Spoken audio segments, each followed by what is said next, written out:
In death, I will be greater than you, I will be remembered more than you, and I will be the best king there ever was.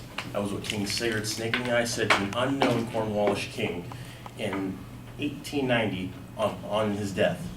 Now, today I'm going to be talking about Nordic funerary rites.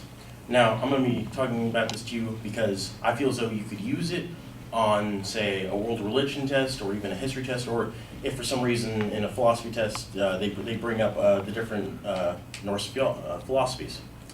Now, the three things I'm going to be talking about to you are, first, the misconceptions of Nordic funerary rites. Second, I'm going to talk to you about the reality of Nordic funerary rites. And third, I'm going to be talking about to you why they did what they did. Now, for the misconceptions, we all have the image of a Viking funeral, right? You put a guy on a long ship and you put him out to sea, set him on fire, it's pretty awesome. Now, that never actually happened. The reason that we have the idea was back in the early 70s, we found charred remains of bones and ships along the coast of Sweden. Now, we originally assumed, hey, I guess this is right, I guess these Vikings just set themselves on fire on their ships when they died, and we went with it. But in actuality, what happened was this. During the 15th century, when the Black Plague was a thing, they would load up the dead onto ships, set them at sea, and set them on fire. Why? Because fire cleansed everything. The reason they put them up on ships? Because the smoke would choke them in cities, and, well, no one really wants to have dead burning bodies around. It's kind of a, mood killer. So, and the reason that we thought originally that they were Viking ships was because the Viking ships, all the way back in 1890 AD, right around the fall of the Vikings, well, guess what? They were the best there ever was. You could go upriver, you could go downriver, you could go out into the long sea.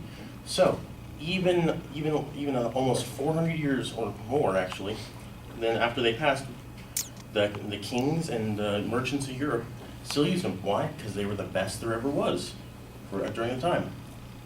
Now, in the actuality, now we'll talk about the actuality of the Viking funerary or the Nordic funerary rites. Now, instead of having these huge long ship funerals, instead they'd be buried out in these mounds or barrows, or even barrow mound cemeteries, such as these. Now, each one of these is a runestone, and it tells a story of a very specific dead warrior. Was he great, or was he wise, was he mighty?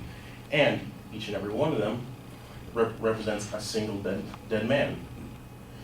Now, when a Viking was buried, he was buried with his riches, his armor, his weapons, even his thralls or his slaves.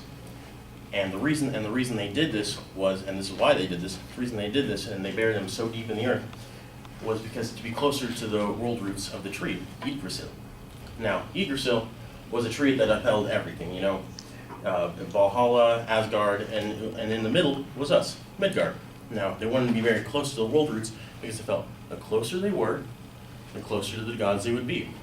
Now, when a Viking was said to be buried, he would be led down in a procession led by a Godi, or the priest, hood of the time. Now, each one of his men, or one of his huscarls, would be along with him. And they'd sing song, they'd tell stories. He was wise, he was mighty, or like what god he was more like. Was he as powerful as Thor? Was he as cunning as Loki? And the reason they did this was to honor them, even after death. And just like King Sigurd Snake in the Eye said, he will be remembered more, and he will be more greater than anyone else. We don't know who that Cornish king was. We don't remember him. We do remember one guy, King Sigurd Snake in the Eye. Thank you for listening to me, and I hope this helps you on any tests you have. And if it doesn't, hey, you got to listen to me anyway.